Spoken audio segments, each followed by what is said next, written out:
I'm Curtis Suttle, a Peter Wall Scholar at the University of British Columbia. Viruses tend to get an awful lot of bad press.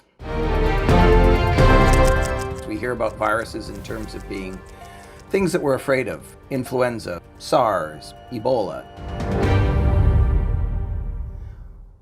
But as someone that spends essentially all of their time thinking about viruses, I know that we have this complex relationship. They have been around for as long as life itself existed. When life emerged about 3.8 billion years ago, viruses were probably there right from the very beginning. All life on Earth consisted only of single-celled microorganisms and the viruses that infect them. So when we think about the oceans, what we usually think about are the things that we're familiar with, things like whales and fish, charismatic megafauna, even things like seaweed or zooplankton.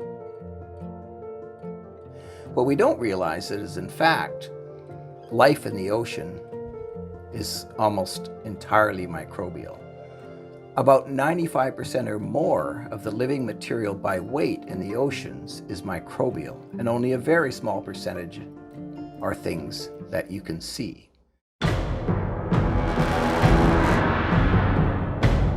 So under the surface of the ocean, there's an epic battle that's continuing every day between viruses and those microorganisms that they infect.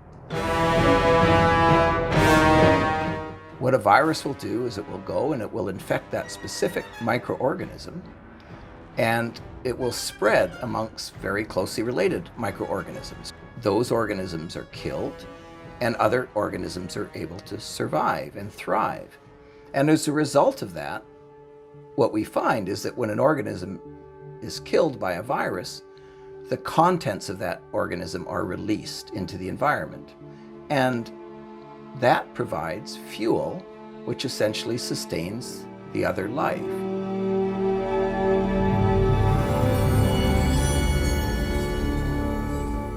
Those microbes produce about half the oxygen on the planet.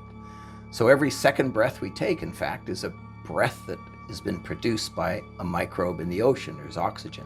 Without death, there can be no life. So we absolutely depend on viruses for the health of our planet.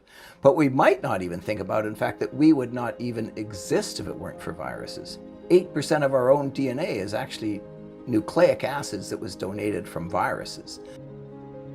They make one of the proteins which is absolutely essential in the formation of the placenta in mammals. So if it wasn't for the fact that one of our ancient ancestors had been infected by a virus and actually co-opted some of their genetic information, there could be no mammals. Viruses will continue to infect humans.